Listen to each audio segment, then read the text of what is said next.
मेष राशि वाले बंधुओं, स्वागत है आप सभी का, हृदय से अभिनंदन है मेष मंथन भिंड यूट्यूब चैनल में। तो मेष राशि वालों, जरा ध्यान से सुनिए।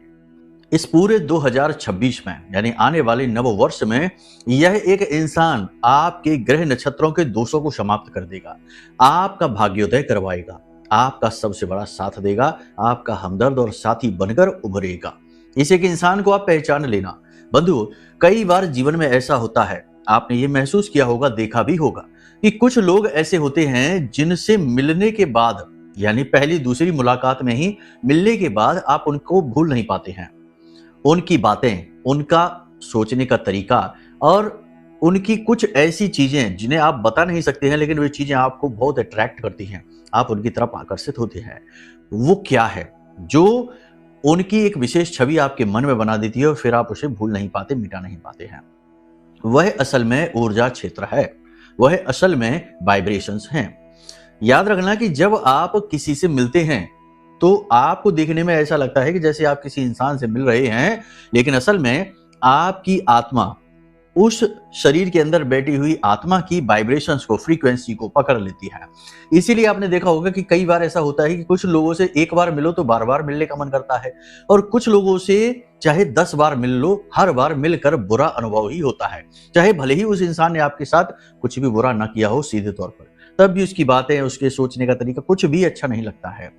कहने का मतलब यह है कि आपके अंदर बैठा हुआ जीव पहचान जाता है कि इस इंसान के साथ आपका पिछले जन्म का किस प्रकार का नाता है, अच्छा है, बुरा है। बुरा नाता है तो वह इंसान आपको अच्छा लग ही नहीं सकता, चाहे वह कुछ भी करे। और यदि अच्छा है तो समझो कि वह इंसान अपने आप आपको अच्छा लगेगा, अट्रैक्ट होंगे आप उसकी तरफ। तो आज का यह जो कार्यक्रम है, यह बहुत ही महत्वपूर्ण है। इस कार्यक्रम में हम आपको वो बातें बताने जा रहे हैं जिन्हें कोई बताएगा ही नहीं आपको, क्योंकि ये बातें साधनाओं के अनुभव से हासिल होती हैं, शास्त्रों के अध्ययनों से पता चलती हैं, और सबसे महत्वपूर्ण बात यह है कि हमारे खुद के अनुभवों से भी हमें ये बातें पता चली हैं। महामाई के द्वारा दिए गए ज्ञान और उनके संदेशों के माध्यम से ये बातें अब आप तक पहुंचने वाली हैं। तो सबसे महत्वपूर्ण विषय क्या है, आप ध्यान से समझिए। इस कार्यक्रम में हम आपको 3 विशेष बातें बताने वाले हैं। सबसे पहले हम आपको बताएंगे जो इस समय काल पर ग्रहों की स्थिति है, उसके आधार पर 5 बड़ी सटीक भविष्यवाणियां। केवल भविष्यवाणियां बताने से काम नहीं चलेगा, यह भी बताना पड़ेगा कि अगर कुछ नेगेटिव है तो उसके प्रभाव को कैसे कम किया जाए, और यदि कुछ पॉजिटिव है तो उसके प्रभाव को कैसे और ज्यादा बढ़ाया जाए, ताकि जीवन में किसी प्रकार से संभावनाएं उत्पन्न हो, किसी प्रकार से सुख आए, किसी प्रकार से जीवन में नकारात्मकता है, दुख है, कष्ट है, वो कम होना शुरू हो जाए। तो ये बातें बताएंगे आपको, यानी कि सलाह भी देंगे, एडवाइस करेंगे भविष्यवाणियों के साथ साथ, ठीक है। दूसरा, आपको हम बताएंगे इस एक इंसान के विषय में जो 2026 में, जो कि सूर्य का समय है, सूर्य का वर्ष है, इस समय और काल में आपके जीवन में बहुत बड़े परिवर्तन लेकर आएगा।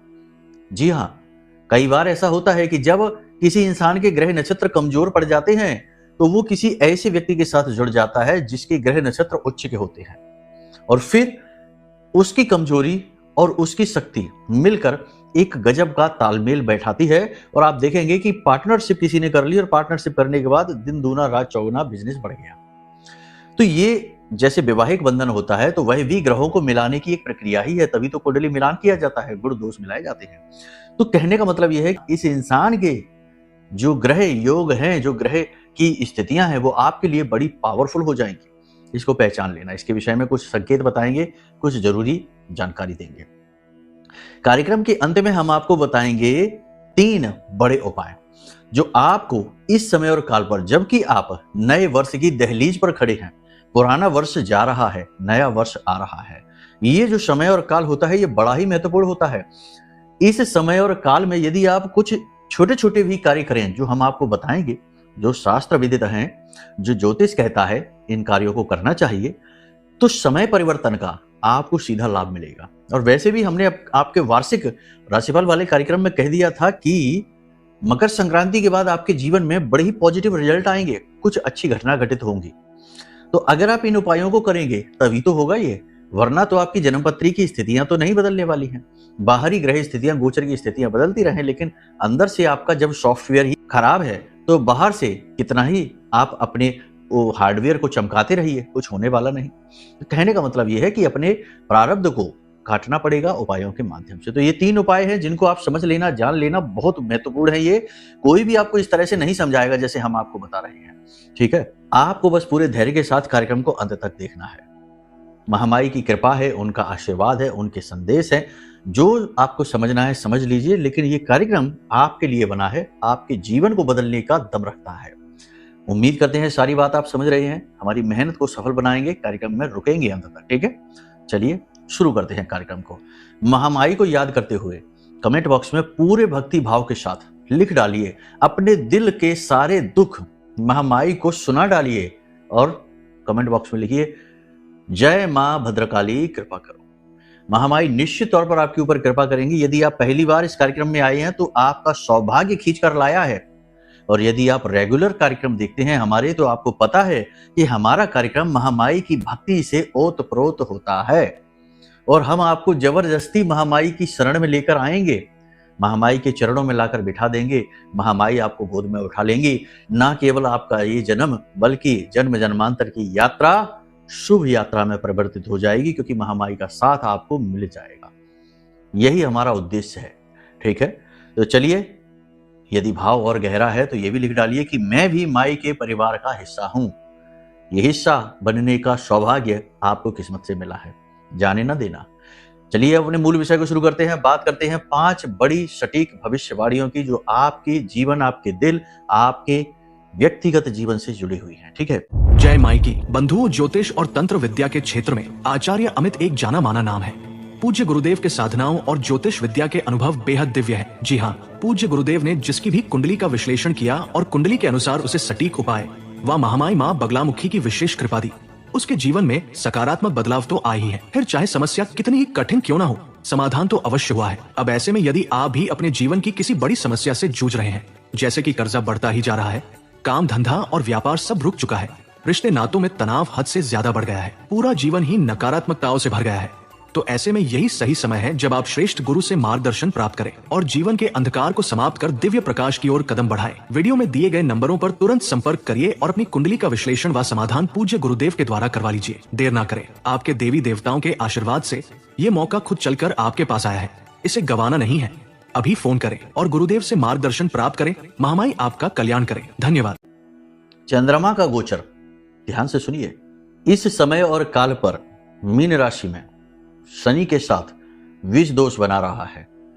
और ग्रहों की तो बात हम कर ही चुके, पिछले कार्यक्रमों में भी करी है और आगे भी करेंगे, बताएंगे आपको। शनि मार्गी चल रहे हैं, यानी पूरी शक्ति के साथ गतिमान हैं और उनके साथ चंद्रमा आकर बैठ जाएगा, घर्षण उत्पन्न होगा। शनि स्लो चलने वाले हैं, चंद्रमा तेज चलने वाले। सबसे तेज चंद्रमा और सबसे धीमा शनि, दोनों जब मिलते हैं तो घर्षण, ट्रैक्शन उत्पन्न होता है। इसका प्रभाव क्या होता है? विष उत्पन्न होता है, इसे विष दोष कहते हैं। विष उत्पन्न होना मतलब क्या है इसका? विष कैसा? विष का मतलब यह है कि प्रभाव कमजोर पड़ना, आपकी बातों का प्रभाव कमजोर पड़ना, आपकी बातों के उल्टे सीधे मतलब निकाले जाना। लोग आपकी बातों के उल्टे सीधे मतलब निकालेंगे, आपकी अच्छी भली बात को लोग तोड़ मरोड़ कर गलत तरीके से समझ लेंगे और ऐसे ही दूसरों को बताएंगे भी। यानी कि 2 परिस्थितियां बनेगी, आपकी छवि खराब होगी, आपके बारे में लोग अनाप शनाप बातें करेंगे। दूसरी कि आप किसी को एडवाइस न करिए जब तक कोई खुद आकर ना मांगे। आप किसी के जीवन को सुधारने की कोशिश न करिए जब तक कि वो खुद आपसे ये मांग ना करे। किसी के व्यक्तिगत जीवन में हस्तक्षेप नहीं करना है, वरना आपका किया हुआ अच्छा विष बनकर आप तक ही वापस आएगा, ठीक है। कार्यों में रुकावटें उत्पन्न होंगी क्योंकि शनि और चंद्रमा का ये घर्षण है, ये जीवन में एक विशेष परिस्थिति को उत्पन्न करता है। इसमें जातक 2 तरीके के अनुभव करता है, आप भी करेंगे। कुंठा, ठीक है, अपने द्वारा किए गए कार्य जिनमें आपको असफलताएं मिली हैं, जिनमें नकारात्मकताएं मिली हैं, जिनमें दुख मिला है, उन्हें याद करके दुखी होना, पहली चीज। दूसरी चीज, जीवन में कुछ ना कर पाने का दुख होना। अपने द्वारा किया गया कि जिसके लिए बहुत कुछ किया, आपने अपनों के लिए बहुत कुछ किया, पैसा, योगदान, सहयोग, समर्पण, भावनात्मक समर्पण, सब कुछ दिया और अंत में जब कुछ भी हासिल नहीं हुआ तो इस बात का दुख। यानी कहने का मतलब यह है कि भावनात्मक असंतोष उत्पन्न होगा, ठीक है। तो ये इसका एक प्रभाव है। दूसरा प्रभाव यह भी है कि आपके बनते हुए काम बिगड़ेंगे। जहां से उम्मीदें लगा रखी हैं वहां से उम्मीद टूटेगी। जहां से आपको लगता है कि काम होने वाला है, काम होते होते रुक जाएगा, यानी विष उत्पन्न होगा। तो क्या करें ऐसे में? देखो, सबसे अच्छा है इस समय और काल पे आपको एक उपाय बता देते हैं, ये आप कर लो, एक बार ही कर लो। तो ये जो कुछ समय का बना है, यानी कि लगभग 2.25 दिन का, 2.5 दिन के आसपास का ये योग बना है, ये टल जाएगा। क्या करना है, ध्यान से सुनो।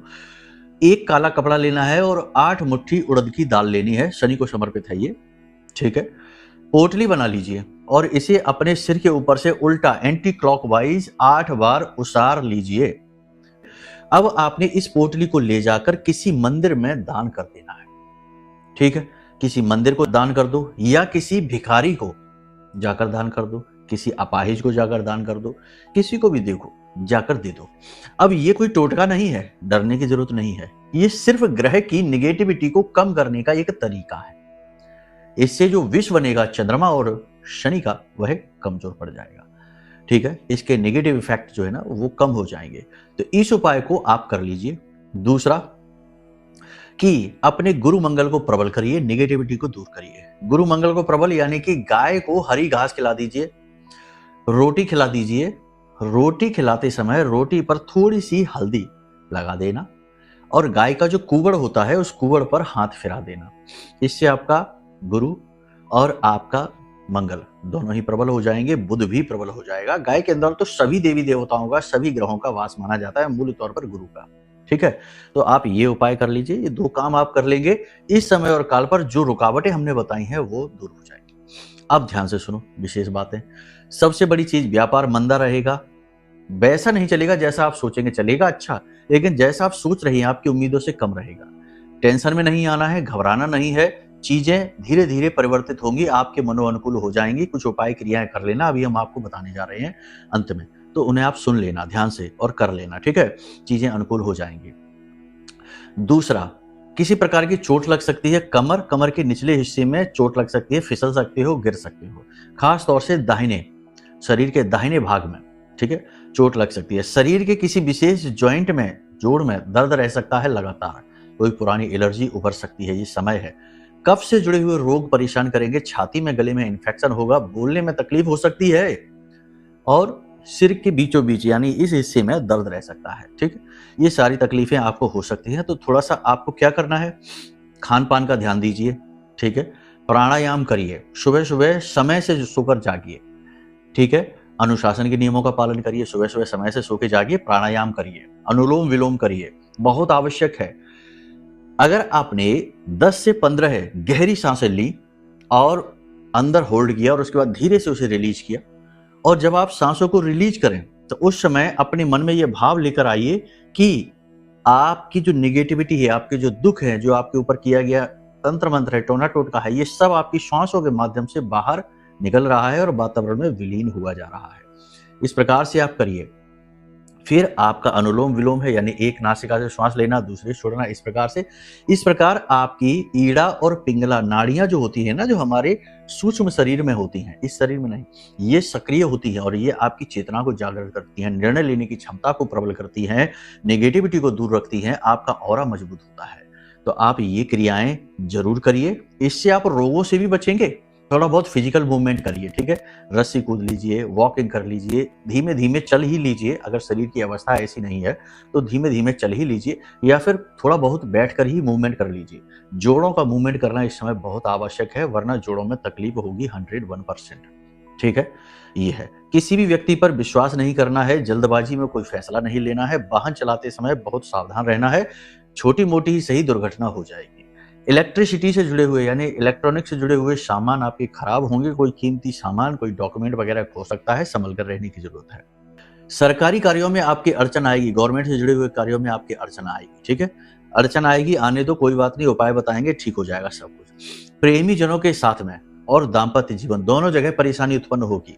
भावनात्मक तौर पर आपको ऐसा लगेगा जैसे कि आपको कोई समझ ही नहीं रहा है, आपकी बातों को नहीं समझ रहा, आपकी भावनाओं को नहीं समझ रहा, आपकी समर्पण को कोई नहीं समझ रहा है। लेकिन यहाँ पर आप खुद गलती कर रहे हैं, आप खुद ही नहीं समझ रहे हैं, ये बात भी हो सकती है। देखो, दोनों बातें बताना स्पष्ट तौर पर जरूरी रहता है, हमेशा मीठी बातें ही काम नहीं आती हैं, कड़वी गोली भी खानी पड़ती है, ये ना समझना। ऐसा नहीं है कि केवल मीठी मीठी बातें करेंगे आपको और अंधेरे में रखकर चले जाएंगे, नहीं, स्पष्ट बात बताएंगे। कई बार आपकी गलती होगी, प्रेमी के साथ, दाम्पत्य जीवन में, जीवन साथी के साथ उनके मन को समझते हुए व्यवहार करिए, परिस्थिति को समझने की कोशिश करिए। यदि आपका पार्टनर किसी करियर में है तो उसके करियर में स्ट्रगल हो सकता है, करियर में काम का स्ट्रेस हो सकता है, करियर में किसी प्रकार की परेशानी हो सकती है। अब वो अपनी उलझन में है और आपने अपनी बात कह दी और आपको लगता है कि आपके ऊपर कोई ध्यान ही नहीं दे रहा, आपकी बात कोई सुन नहीं रहा है, तो ये तो जबरदस्ती हो गई, ऐसे रिश्ता नहीं चलता। दूसरी बात कि सामने वाले के मन को भी समझो। हर वक्त कोई इंसान मीठा नहीं रहता, कभी कभी इंसान कड़वा भी बनता है। मतलब कि उसके मन में भी नेगेटिविटी आ सकती है, गुस्सा आ सकता है, क्रोध आ सकता है, भावनात्मक उथल पुथल हो सकती है। उसका अपना भी जीवन है ना? तो उसे भी समझकर व्यवहार करिए तो ठीक है। अगर आपने सिर्फ अपने बारे में सोचा कि अरे हमारे ऊपर ध्यान नहीं दे रहा, हमारी इमोशन की कोई वैल्यू ही नहीं है, तो आप समझिए प्रेमियों का ब्रेकअप हो जाएगा, जीवन साथी के साथ में टकराव होगा। ठीक है ना? सबसे बड़ी बात देखो, हम आपको एक बात बता दें, ये कलयुग जो समय है, क्यों कलयुग कहा जा रहा है? कलयुग का मतलब ये नहीं है कि सब काला काला हो गया, नहीं, ये नहीं है। कलयुग का मतलब ये भी नहीं है कि सब एक दूसरे को मार के खा जाएंगे, नहीं, ये भी नहीं है। कलयुग क्या है आप समझिए, यहाँ पर अब लोग लिहाज करना कम कर रहे हैं, लोगों की सहन शक्तियां कमजोर हो रही हैं, लोग अब जुड़ने के लिए नहीं जुड़ते, लोग अब जरूरत के लिए जुड़ते हैं और जरूरत पूरी होते ही छोड़कर चल देते हैं। तो अब ऐसे में आप जैसे भावुक इंसान क्या करें? जिसके साथ मन लगाते हैं, जिससे प्रेम लगाते हैं, जरूरत पूरी होने के बाद वही आपको छोड़कर चला जाता है। आपने जरा सा क्रोध दिखा दिया, गुस्सा दिखा दिया, सामने वाला सुनता ही नहीं है, अपनी मनमानी करता है और छोड़कर चला जाता है और वापस मुड़कर भी नहीं आता है। आज हम एक कुंडली देख रहे थे, चर्चा हमारी हो रही थी, कुछ नाम वगैरह नहीं बताएंगे, बस साधारण तौर पर बताते हैं। एक विचित्र घटना थी, 54-55 वर्ष की उन महिला की उम्र थी और उनके पति के साथ उनका थोड़ा सा झगड़ा हो गया। झगड़ा ज्यादा था, थोड़ा नहीं था, ज्यादा ही था किसी बात को लेकर। और उनके पति 5-6 साल उनसे ज्यादा उम्र के थे, उनके पति उनको छोड़कर चले गए। ये बात 2 महीने पुरानी है और 2 महीने से उनके पति उनके पास नहीं आए हैं। उन महिला के पास कमाने का कोई जरिया नहीं है, वो अपने पति के भरोसे हैं, लेकिन अब बेचारी इससे उससे पैसे मांगकर अपना खर्चा चला रही हैं और उम्मीद कर रही हैं कि उनके पति वापस आए, लेकिन पति जो है वो अपनी जिद पर अड़े हुए हैं, वापस नहीं आ रहे। सोचो उम्र अवस्था क्या है, इस उम्र अवस्था पर आकर कैसा हट, कैसा जिद, कैसा जोश दिखा रहे हैं। जबकि इस समय और काल पर ही पति पत्नी एक दूसरे के सहारे होते हैं, एक गाड़ी के 2 पहिए कहे जाते हैं, लेकिन यहाँ पर तो एक पहिया अलग भाग रहा, एक पहिया अलग भाग रहा, एक दूसरे की सुनना नहीं चाहते। कहने का मतलब ये, हम आपको ये बातें इसलिए बता रहे हैं कि देखो कभी कभी झुकना पड़ता है, कभी कभी ठहरना पड़ता है और कभी कभी सुनना पड़ता है, तो वो कर लो। रिश्तों को आपको ही बचाना पड़ेगा। सामने वाले अब लिहाज नहीं करते, छोड़कर चल देते हैं और किसी नए को पकड़ लेते हैं। यही कलयुग है और कोई कलयुग नहीं है। सब कुछ वैसा ही है, सूर्य वैसा ही है जैसा सतयुग द्वापर त्रेता में था, चंद्रमा वैसा ही है, सभी कुछ वैसा ही है, पर्वत पहाड़ नदियां सब वैसी ही हैं, ऋतुएं भी वैसी ही हैं। केवल बस बदला है तो इंसान का मन। अब इंसान एक दूसरे पर प्रेम के लिए निर्भर नहीं है, जरूरतों के लिए निर्भर है। और आपने कुछ कह दिया, मन को ठेस लग गई, छोड़ के चल देता है, किसी और को पकड़ लेता है। ये कलयुग है। अब लिहाज नहीं है, अब प्रेम नहीं है, अब वासनाएं हैं, जरूरतें हैं, केवल आवश्यकताएं हैं। आप भावुक हैं, आपकी कमजोरी है, आपकी गलती है ना? ये कलयुग है। तो आपको ये चीज समझनी होगी। कभी कभी थोड़ा सा स्मार्ट बनना होगा, चतुर बनना होगा, चालाक बनना होगा। आपकी जरूरत है कोई रिश्ता, उस रिश्ते को निभाने के लिए आपको झुकना पड़ेगा। ये संदेश है, इस संदेश को गंभीरता से लेना। जिसको समझ में आ गई हो उसको तो ठीक है, जिसको नहीं समझ में आई हो तो कोई बात नहीं है। महामाई आपको समझाएंगे, जीवन की ठोकरें और तकलीफें समझाएंगे। हमारा काम है सत्य को बताना, तो वो हम आपको बता रहे हैं। अब 2-3 बातें हैं जिन पर आप ध्यान से समझिए, ठीक है? पहली चीज ये है कि अपने स्वास्थ्य, अपनी सेहत का ख्याल रखना है, बहुत ज्यादा जरूरी है। इस समय पर स्वास्थ्य सेहत खराब होगी, पुराने रोग उभर कर आएंगे, तकलीफें होंगी, समस्याएं बता दी हमने आपको, स्वास्थ्य से जुड़ी हुई समस्याएं होंगी। दूसरा, किसी प्रकार का आपके साथ धोखा हो सकता है, किसी प्रकार की आपके साथ ठगी हो सकती है। अगर आपने भावनात्मक होकर निर्णय लिया, जानबूझकर मक्खी को निगल लिया, अवरोध नहीं किया। अब देखो ये विरोधाभासी बातें होगी। अभी हम कह रहे थे थोड़ा सा देखो, चीजों को समझना तो सीखो, संतुलन बनाना सीखो। कहां से आपकी बर्बादी शुरू हो रही है? ऐसा नहीं कि अगर झुक गए तो इतना झुक गए कि कोई कुछ भी कर ले, नहीं। जल्दबाजी में निर्णय नहीं लेना है, किसी अनजान और नए मिले व्यक्ति पर तुरंत भरोसा नहीं कर लेना है, जल्दी से प्रभावित नहीं हो जाना है। तो ऐसे के मामले में अलर्ट रहना है, ये सबसे बड़ी बात है। किसी प्रकार का धोखा या फ्रॉड हो सकता है, ठीक है? तीसरा, आपका बना बनाया काम खराब हो सकता है। आप जिसके लिए पूरी तरीके से कॉन्फिडेंट थे वो योजना आपकी असफल हो सकती है। तो थोड़ा इसके लिए आप ज़्यादा बेहतर तरीके से तैयारी करते हुए चलें, ठीक है। जो लोग विदेश से काम करते हैं, एक्सपोर्ट इंपोर्ट का काम करते हैं, काम तो ठीक ठाक चलेगा लेकिन रुकावटें बहुत आएंगी, पेपर वर्क बहुत होगा, आपकी योजनाएं असफल होती सी आपको दिखाई देंगी, ये आपकी सिरदर्दी का कारण बनेगा। व्यापार से जुड़े हुए लोग जो है ना वो कंपटीशन से परेशान हो गए, कॉम्पिटिटर्स आपके बारे में उल्टी सीधी बातें भी फैलाएंगे। नौकरी जो लोग कर रहे हैं वो लोग नौकरी में मेहनत खूब करेंगे लेकिन कहीं ना कहीं उनको ऐसा लगेगा कि उनकी मेहनत और उनके समर्पण और उनकी योग्यता का उनको कोई लाभ नहीं मिल रहा है, यानी लोग उन्हें समझ नहीं पाएंगे, उनके काम की तारीफ नहीं होगी। उल्टा काम का क्रेडिट, काम आपकी मेहनत का फल प्रतिफल कोई और ही लूट ले जाएगा। जो लोग नौकरी बदलना चाहते हैं अभी रुक जाइए, फिलहाल 3 से 4 दिन 5 दिन नौकरी बदलने के बारे में ना सोचिए और गहराई से निर्णय करिए, जल्दबाजी में निर्णय नहीं लेना है, ठीक है। किसी व्यापार की शुरुआत करना चाहते हैं, कोई मुहूर्त करना चाहते हैं, प्रॉपर्टी लेना चाहते हैं, वाहन लेना चाहते हैं तो अभी रुक जाइए, 3 से 4 दिन का समय अच्छा नहीं है, इसके बाद आप ले सकते हैं। हम तो रोज कार्यक्रम बना रहे हैं, रोज आपको बता रहे हैं, बता देंगे कि कब लेना है, ठीक है। कोई भी बड़ी बिजनेस डील, कोई भी बड़ी डील करने जा रहे हैं तो थोड़ा सा संभल कर जाना, कर लीजिए। अगर बात पहले से चल रही है तो कर लीजिए, कोई समस्या नहीं है, लेकिन फिर अपने इष्ट, अपने आराध्य से अनुमति लेने के बाद। अब यहाँ पर इष्ट की बात आ गई तो बहुत से लोग कहते हैं किसी की राशि कुछ है तो उस राशि के जो इष्ट हैं उसके आधार पर बता देते हैं कि ये आपके इष्ट हैं। नहीं, ये बिल्कुल गलत है। कुंडली आपकी खुद कहती है कि आपके इष्ट कौन है। इष्ट का मतलब है जिनकी आपने पूजा पाठ साधना पिछले जन्म में की है। और ऐसे ही हम एक कुंडली कर रहे थे, श्रीमान जी से बात कर रहे थे तो उनको किसी ने उनके इष्ट गणपति बता दिए, लेकिन जब हमने उनकी कुंडली देखी तो उनके इष्ट गणपति नहीं थे, भगवान श्री कृष्ण निकले। और उनका खुद का भी भगवान श्री कृष्ण के प्रति रुझान बहुत ज्यादा है। वो कहते थे कि जब भी हम भगवान श्री कृष्ण के भजन सुनते हैं तो हमारी आंखों से आंसू चलने लगते हैं। लेकिन किसी और एस्ट्रोलॉजर ने उनको बता दिए कि गणपति आपके इष्ट हैं। कैसे कोई कर लेगा गणपति की पूजा जब उनके प्रति रुझान ही नहीं? पूजा तो सब करेंगे परंतु वो भाव नहीं उत्पन्न होता है ना, जिससे पिछले जन्म में आप जुड़े रहे उससे ही इस जन्म में भी आप जुड़ेंगे। तो कहने का मतलब ये है कि कुंडली दिखा लो, ये समय और काल है। समस्याओं का समाधान कुंडली में छिपा है। कुंडली आपका रोड मैप है। इस जन्म में आप कहां कहां कैसे कैसे चलेंगे, कहां कहां फंसेंगे, क्या क्या दुख मिलेंगे, कब कौन सा सुख मिलेगा, सारी चीजें आपकी कुंडली में दी गई हैं। समय बदल रहा है, इस समय पर निर्णय लीजिए, जल्दी से जल्दी कुंडली दिखाइए। नंबर वीडियो में है, फोन कर लीजिए। कुंडली में जो भी पाप ग्रह योग हैं, जो भी शुभ योग हैं, सब आपको हम बताएंगे। उसके बाद में हम आपको उपाय भी देंगे जो कुंडली के अनुसार होंगे, आपके उपाय होंगे, ठीक है। और सबसे बड़ी बात कि आपके इष्ट देव बता देंगे। इष्ट देव की पूजा बहुत ज्यादा फलित होती है, बहुत ज्यादा सुखदायी होती है, तो वो आपको बता देंगे। इसी के साथ साथ इस पूरे वर्ष 2026 में किसी भी प्रकार की निगेटिविटी, चाहे आपकी कुंडली के पाप ग्रह योग हो, चाहे किसी ने कोई तंत्र मंत्र करा दिया या पल पल पे नजर लग जाती है, रोना टोटका हो जाता है, किसी भी प्रकार का कोई भी दोष हो, निगेटिविटी हो, उससे मुक्त होने का मार्ग यह महारक्षा कवच है।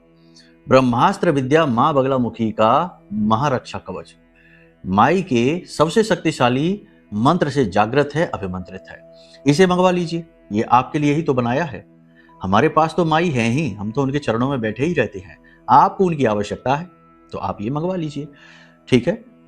तो कहने का मतलब ये है कि नव वर्ष पर आपके दो सबसे बड़े फैसले जो आपको बदलेंगे, जीवन को बदलेंगे, वो है कि कुंडली का आकलन कराइए, दूसरा महारक्षा कवच ये मंगा लीजिए, आपका उद्धार हो जाएगा 101%, ठीक है।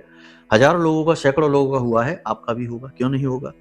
यहां तक सारी बातें आपने समझ ली हैं, अब समझो कौन है वह व्यक्ति। तो देखो ध्यान से सुनो, जैसे जिस व्यक्ति का जन्मांक होता है ना, जैसे मूलांक कहते हैं, जिस भी व्यक्ति का मूलांक 1 है, 9 है, 3 है, ऐसे व्यक्ति आपके जीवन के लिए, आने वाले वर्ष के लिए बहुत भाग्यशाली होने जा रहे हैं, ठीक है। इन्हें ध्यान से समझ लेना। 1, 3, 9 कोई भी व्यक्ति जब आपके जीवन में आता है तो आप उसका मूलांक जानने की कोशिश करिए। मूलांक का मतलब होता है जैसे किसी का जन्म यदि 10 तारीख को हुआ है तो 1 और 0 को मिला देंगे, 1 उसका मूलांक हो गया, ठीक है। तो इस प्रकार से आप मिलाकर चलिए। किसी का जन्म 21 तारीख को हुआ तो 2 और 1 को मिला दिया तो उसका मूलांक 3 हुआ। तो 1, 3 और 9 ये 3 मूलांक वाले व्यक्ति आपके लिए भाग्यशाली होने वाले हैं। इनकी वाइब्रेशंस आपसे मैच करेंगी और इनके ग्रह नक्षत्र आपको शुभ फल देने वाले हैं। बाकी विस्तार से, विस्तृत तौर पर तो तभी जान पाएंगे ना जब आपकी कुंडली हमें देखने को मिलेगी। कुंडली क्या कहती है उसके आधार पर ज्यादा बेहतर निर्णय होगा। फिलहाल सामान्य निर्णय यही है कि आप ये 3 मूलांक वाले जो लोग हैं इनसे नजदीक रहना, ये आपको बहुत लाभ पहुंचाएंगे। और आप अपने आसपास नजर दौड़ा कर देखना, आपको खुद ही पता चलेगा। ठीक है, तो ये तो बात हो गई कि कौन है वो व्यक्ति जो आपका भाग्य बदलेगा इस 2026 में। अब बात कर लेते हैं उपाय की।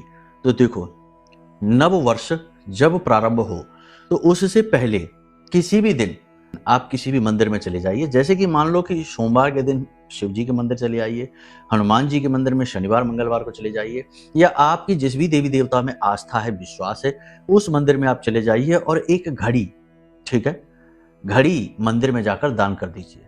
घड़ी चालू होनी चाहिए, बंद नहीं होनी चाहिए, और नई होनी चाहिए। आप उसे घर नहीं ले जाएंगे, सीधे बाजार से खरीद कर लाकर मंदिर में जाकर दान कर देंगे। ये मंदिर में किया हुआ घड़ी का दान आपके समय को परिवर्तित कर देगा। और कोशिश ये करना कि मंदिर में जिसमें भी आप दान करें, कोई फर्क नहीं पड़ता, छोटा मंदिर है, बड़ा मंदिर है, नजदीक का मंदिर है, दूर का मंदिर है, वो घड़ी दीवार पर लगनी चाहिए और उसे देखना चाहिए लोगों को, और वो चलना चाहिए।